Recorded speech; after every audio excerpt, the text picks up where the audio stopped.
এরপরে প্রশ্ন হলো, জানাজা নামাজে সিজদা দেওয়া হয় না কেন? গুরুত্বপূর্ণ প্রশ্ন।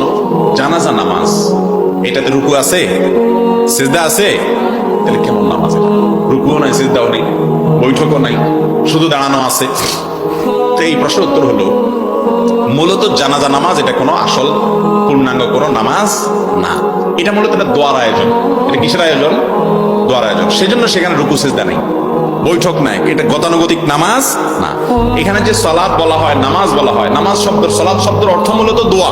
সালাতুল জানাজা মানে মৃত ব্যক্তির জন্য কি, এটা মূলত তার জন্য দোয়ার আয়োজন, সেজন্য দাঁড়িয়ে তার জন্য দোয়া করা হয়। রুকু সিজদা তো আল্লাহ তাআলার প্রতি কৃতজ্ঞতা নিবেদন। এখানে আল্লাহর প্রতি কৃতজ্ঞতাটা মুখ্য না, মুখ্য হলো মুর্দার জন্য কি করা, ওই দোয়ার প্রয়োজনে আল্লাহর প্রশংসা করি, আমরা সানা পাঠ করি, আল্লাহর প্রশংসা আমরা সেখানে করি, ফাতিহা পাঠ করি, দুরূদ পাঠ করে নবীজির প্রতি দুরূদ, যাতে করে দোয়া কবুল হয়।